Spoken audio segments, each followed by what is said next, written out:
Hey friends, hey Graham Squad, what is going on? It's 2026, y'all. It's 2026, and Lord, I'm under the weather. I know y'all hear it in my voice. I've been taking oxasolizilion, Zicam, chews, nasal spray, water, apple juice. No medicine though. We doing all right. I'm getting better. Every day I'm getting better. But it's 2026 and it's time to get this thing on the road, friends. Whatever your resolution is, don't tell us. This is just the next day. The next day. You're going to take every day to make a step to make your life better and be what it is that you want it to be. We ain't doing resolutions. We just going 2026 going to be a good year, period. I'm going to make sure I do everything I need to do for this year to be good, including continuing on my health journey of getting better with my health so I can get over these illnesses quickly. Okay, friends? I know I've been missing in and out, but we're going to continue to do better because we're working on our friendship. And that leads me into what we're talking about today, Graham Squad. Now, keep in mind, before we get started, everything on this show is alleged. Okay? We are going based off of information we found online. We are forming opinions and we are talking about them. This is for entertainment purposes only, and it is all alleged because we can't confirm, deny, surefire say one way or another. Okay? Get that disclaimer out there. Disclaimer is also down in the box. Let's get into today's video, friends. What is up with the weather? Wherever y'all are, what is up with the weather? Now, y'all know I had to went online, found all this stuff out, minding my business, being nosy. But I can't understand how one day it's 30 degrees, next day it's 75. And then it's 80 degrees. And then that night it's 40 degrees. And then it dropped down to 25. Then we got snow, sleet, rain. Then we got tornado warning. What? Now, one would think maybe it's the ice age coming to an end. Maybe the world is just going through a little menopause episode. Maybe that's what it is, but I really can't. I'm going to tell you what I have found out. Now, the number one thing that gets me, friends, and make me think about this weather change, the cloud seeding. It is the cloud seeding. Now, I know we spraying oil sheen, pump it up, and we driving down the street, and our muffler deletes, and we got these big diesel trucks and these factories pumping all these greenhouse emissions into the atmosphere. I get it. But it's something about the cloud seeding that's not sitting right with me. Maybe it's just me, my opinion. But do y'all notice that when y'all go outside and look up at the sky and y'all see all these trails, Kim who knows? Kim or Kanye, we don't know. When we see these trails in the sky, we say to ourselves, it didn't used to look like that when I was a kid. I don't know how old y'all are, but when I was a kid, it didn't look like that. And then the next day, there's an overcast. And then all of a sudden, it's warm outside. And then it seems like once that overcast starts to clear up, friends, boom. Here we go. We're right back into the cold weather. Okay? Now, I don't know where you are in the world, friends, but in the United States, it is currently the winter. In the winter, we're closer to the sun, but we're supposedly tilted away from the sun. I don't know how true that is. And that's why it's cold. And then in the summertime, we're the furthest away from the sun, but we're tilted towards the sun. And that's why it's warm. Child, I don't know. Potato. Sometimes I have to question, like, even if I'm tilted away from my oven, I don't know. But I'm close to it. Want to be? I don't know, friends. Let me not go there. Let me calm down. I'm not going to do that this show. We're not going to talk about where we are on this show. We're going to do that on another show. We're going to talk about is Earth circle, spherical, flat, whatever. But right now what I'm talking about is the chemtrails. So after you see these chemtrails, we get an overcast. All of a sudden it goes from warm, then it gets cold. And then you see the sky get all trailed up again, and it goes cold to warm. Like, it seems like that's the pattern. And then here recently, there's been some jibber jabber about them actually trying to block out some of the negative UV rays from the sun. Now, how would they do that? Cloud seeding. Now, that's something that for a long time they denied and said it wasn't going on. But as we continue to get older and wiser in what we're doing, we see it is absolutely happening. It is absolutely happening. Okay? I'm going to drop in some pictures of what it looks like. But when you ask yourself, how are they making it rain? Baby, they're not in the club throwing 20s and 10s and 15s, and ain't no such thing as a 15.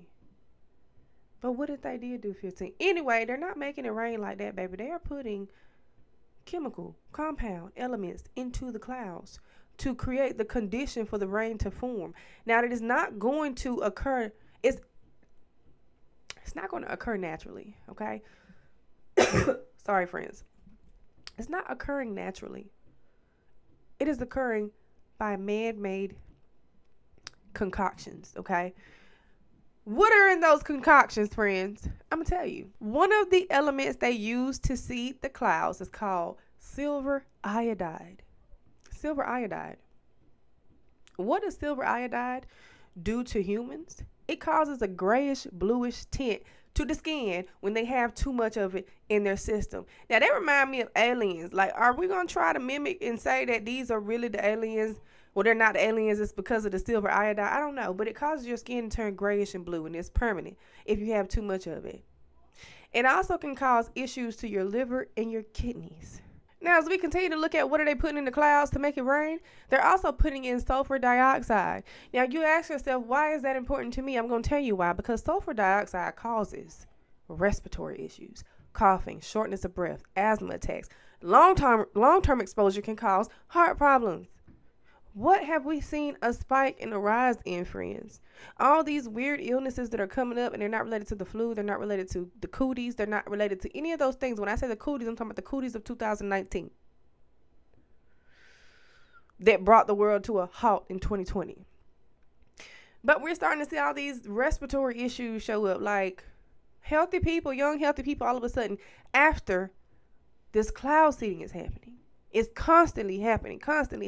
The illnesses are getting worse, according to what everybody else is saying. This is all allegedly, okay? For entertainment purposes only. But let me continue. Do y'all know what's been going on in California?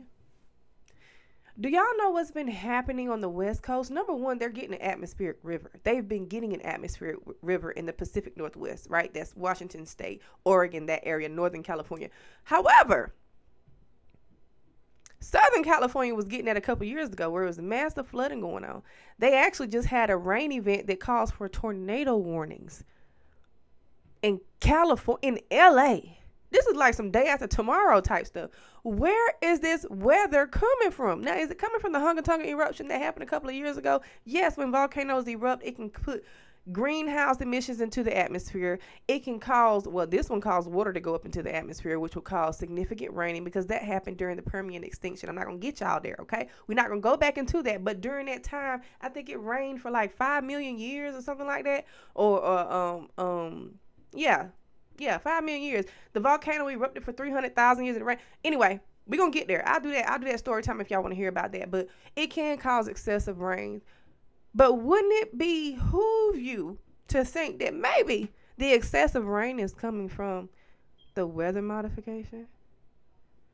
Here's why I'm going to say that. After all these atmospheric rivers, yeah, I can't talk to that because I'm trying. Under the weather's on top of me.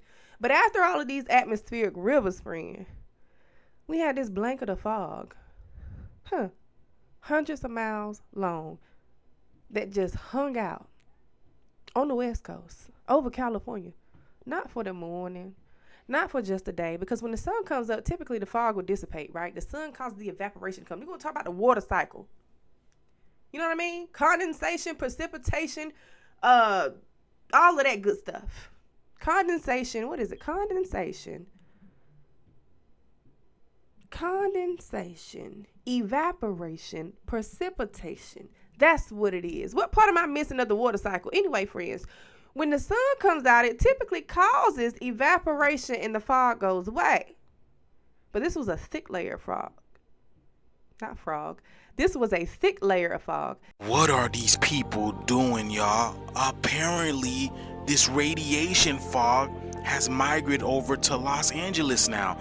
It's still in Central California, but now look at Hollywood is completely swallowed up, y'all. They are experiencing what they call radiation fog. Now, radiation fog has nothing to do with radioactive decay, but everything to do with heat radiating from the earth, and it causes this fog to come over the land. That can be quite intense, but it normally dissipates when the sun comes up because we're going through the water process, right? The water cycle is going to evaporate the fog.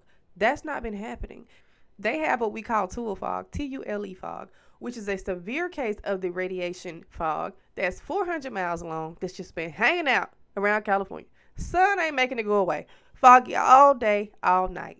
Foggy like that, right? But the strange part about this is as the fog has moved across the United States, headed towards New York and such, People have been showing videos of the droplets that the fog is leaving behind on their car. Now, if it's just water vapor, why are the droplets white? Hold on, let me put this video in here. In the fog, and I just been driving regularly. What is this shit right here? There's something in the fog that I can't explain, but I ain't drove to nothing but fog. And look at this shit. Check y'all. Now, as y'all saw in that video, he definitely had some type of residue in his car. Now, people would say, well, maybe he was driving through something. Maybe it was something else. How come we can't just call a thing a thing? How come if it walk like a duck, quack like a duck, it can't be a duck? Why we want to call it a walrus? It's not. It's a duck. We see it clear as day. What is going on? Is this coming from cloud seeding? Mind you, in addition to this, friends, we recently had snow that was in between snow and sleet.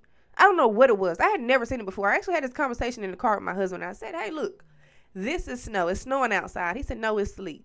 Look at it melting on the window. I'm like, it's snow. It's sleet. It's snow. It's sleet. Well, I open up the window, roll it down, friends, look at it in my hand, and it was like a little ball, like a little puff ball. Like, you know, them little packing peanuts you use, but the small balls are like Dippin' Dots. It was like that. And it stayed solid on my hand. It didn't even melt right away. It was like the little foam balls, little tiny pellets of snow. It wasn't a snow crystal. It wasn't like how we do snowflakes. And then all of a sudden it came out that this is a normal thing that happens in weather. I mean, it's rare, but it does happen. What? In all of my life of living, I ain't never seen a little balls fall from the sky. We typically had to make snowballs. They didn't come out like Dippin' Dots. But all of a sudden, they're coming out like Dippin' Dots. So we can't tell if it's snowing or sleeting. And mind you, around the time that it was snowing, it was recently like 80 degrees the day before. And then it was like 55 the next day. And on that same day, it dropped down to about 45 degrees.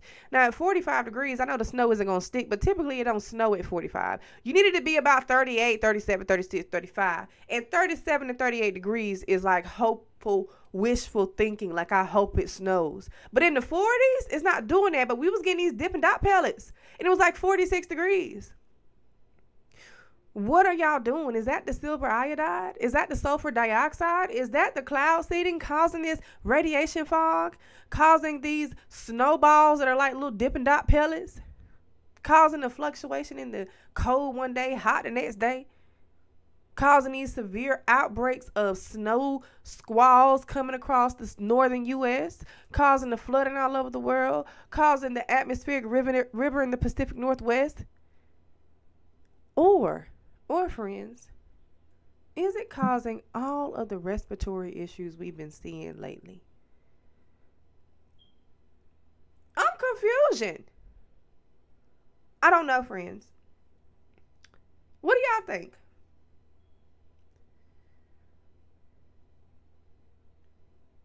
Now, I will say it seems like as of late, we've been coming into these rare occurrences of once in a lifetime flooding, once in a lifetime mystery radiation fog. That's a Tule fog, and it's so severe, and it's a rare phenomenon, but it happens.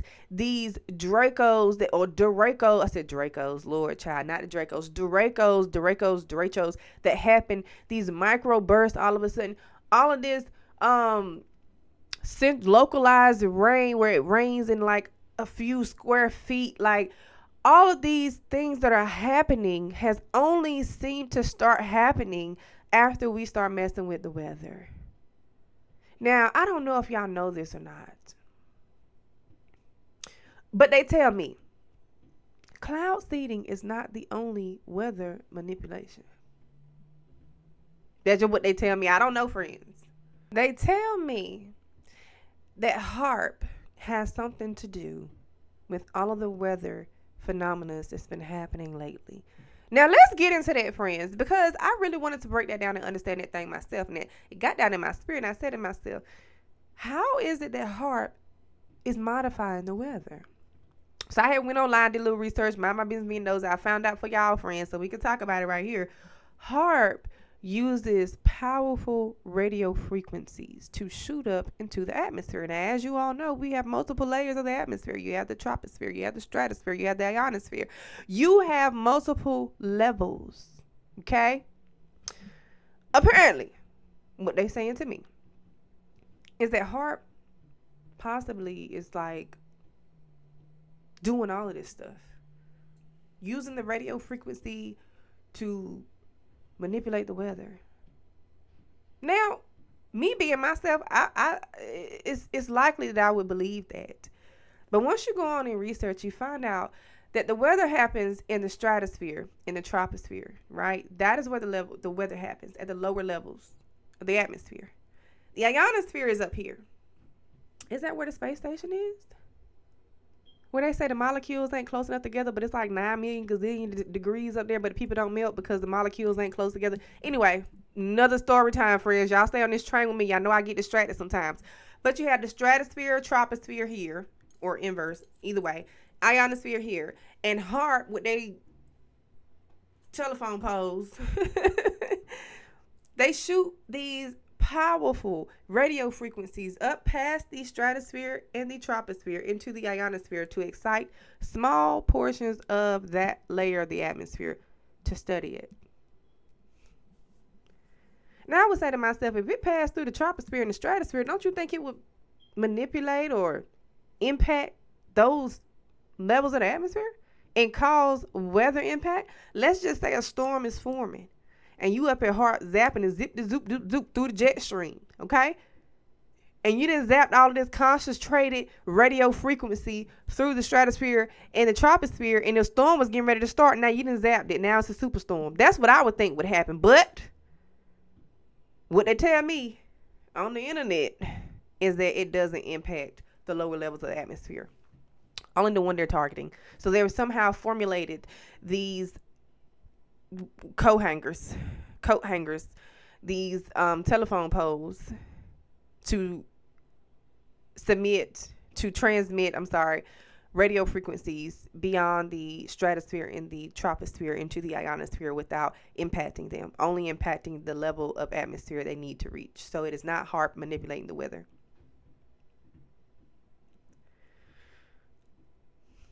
Anyway, friends, y'all gonna have to tell me what y'all think about this Tule fog, all of the Kim and Kanye trails in the sky, the impact that it has on our respiratory system. Like, some kind of cooties that I didn't have, but I'm well.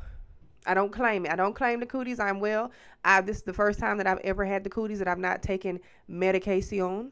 I've been taking vitamins and homeopathic type medicines like duck, liver, brain, feet, whatever it is. I don't know what it is. I'm taking it and it's working. But everybody coughing and hacking and falling out, passing out, and just so happens sulfur dioxide just messes with your respiratory, and then the silver iodide messes with your skin and causes you to have a bluish grayish tint. Like, are we trying to get things right for the grays to come here and have peace and comfort? Is that what we're doing? I don't know, friends. Anyway, I really hope I ain't got y'all loving too much of a tizzy. Happy New Year, friends. It's a new year, new me, new vibe, new everything. It's not a resolution. It's a way of life. And I'm going to call you back later on. Bye.